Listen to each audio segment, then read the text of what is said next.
അതെ, 1.5 ദിവസമായി കിടക്കുന്നുണ്ട്. ചുറ്റും വെള്ളമല്ലേ, 4 വശവും വെള്ളമാണ്. ബാക്കിൽ വയലാണ്, മുന്നിൽ റോഡും, മുൻഭാഗം റോഡും ബാക്കിൽ വയലുമാണ്. മുന്നിൽ 4 ഭാഗം വെള്ളം തന്നെയാണ്. ഒറ്റപ്പെട്ട സ്ഥലമാണ്. കക്കോടിയിലെ പല ഭാഗത്തും വലിയ രീതിയിലാണ് വെള്ളം ഉയർന്നുകൊണ്ടിരിക്കുന്നത്. അതേ തുടർന്ന് പലരും വീടുകളിൽ അകപ്പെട്ടിട്ടുമുണ്ട്. നമുക്കൊപ്പം ഇപ്പോൾ ചേരുന്നത് അങ്ങനെ അകപ്പെട്ട 2 പേരാണ്. അവരെ അല്പസമയം മുമ്പാണ് ഇവിടേക്ക് പുറത്തേക്ക് എത്തിച്ചത്.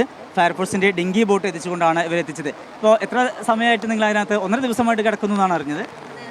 അതെ, 1.5 ദിവസമായി കിടക്കുന്നുണ്ട്. ചുറ്റും വെള്ളമല്ലേ, 4 വശവും വെള്ളമാണ്. ബാക്കിൽ വയലാണ്, മുന്നിൽ റോഡും,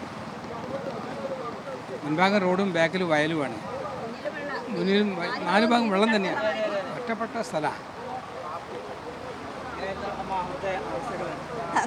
മുറ്റത്തേക്ക് ഇറങ്ങാൻ പറ്റില്ലായിരുന്നു. ഞങ്ങളകത്ത് തന്നെയാണ്. അതിനെക്കൊണ്ട് എവിടെയും പോകാൻ പറ്റിയില്ല. വരുന്നേരം കൂട്ടാൻ വന്നിരുന്നു. അപ്പോൾ ഞങ്ങൾ അത്ര വെള്ളം വന്നില്ലായിരുന്നു.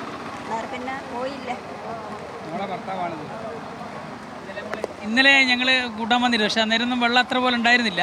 പക്ഷേ ഇന്നിപ്പം കുറച്ച് ഓവറായി. നമ്മൾ പ്രതീക്ഷിക്കുന്ന അപ്പുറം എന്തെങ്കിലും ബുദ്ധിമുട്ടുണ്ടാവുകയാണെങ്കിലേ മുന്നോട്ട് പോകാൻ പറ്റില്ലല്ലോ. അതുകൊണ്ട് ഞങ്ങൾ ഇവിടെ കൂട്ടിപ്പോകാമെന്ന് കൂട്ടിയാണ്. അതുകൊണ്ട് വന്നതാണ്. ആയ ആളുകളൊക്കെ അപ്പോൾ അവർ എന്തെങ്കിലും ബുദ്ധിമുട്ട് വന്നു കഴിഞ്ഞാൽ 2 പേരെ ഉണ്ടായിരുന്നുള്ളൂ. ഇന്നലെ മോൻ വന്നിട്ടുണ്ട്, മോൻ ആർമിയിലാണ്, ഇന്നലെ വന്നിട്ടുണ്ട്. അപ്പോൾ കാര്യങ്ങൾ കുറച്ച് ബുദ്ധിമുട്ടാകുന്നതിന് മുമ്പ് ഞങ്ങളെ കൂട്ടിക്കൊണ്ടുവന്ന് കരുതിയിട്ട് വന്നതാണ്. രാത്രി വെള്ളം കൂടി കഴിഞ്ഞാൽ പിന്നെ പ്രശ്നമാവും. അതുകൊണ്ട് വേഗം ഇപ്പം തന്നെ എവിടെയെങ്കിലും മല പുതിർന്ന് നിൽക്കുന്നുണ്ടെങ്കിൽ പെട്ടെന്ന് മഴ പെയ്താൽ ഇടിയാനും സാധ്യതയുണ്ട്. വെള്ളം ഇപ്പോൾ 1 ഇഞ്ച് കഴിഞ്ഞ് കുറയുന്നുണ്ട്. 1 ഇഞ്ച് വീതം വെള്ളം കുറഞ്ഞുകൊണ്ടിരിക്കുക. പക്ഷെ പെട്ടെന്ന് രാത്രി എന്താ സംഭവിക്കാമെന്ന് അറിയില്ല. നമ്മൾ ഉറങ്ങിപ്പോകില്ല രാത്രി. അതുതന്നെ. മധുസൂദനൻ നായർ.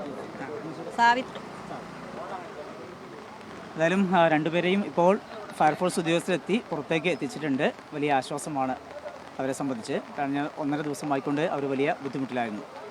കോഴിക്കോട് നിന്ന് മനീഷ് പെരുമണക്കൊപ്പം സമീർ സി മുഹമ്മദ്, മീഡിയ 1.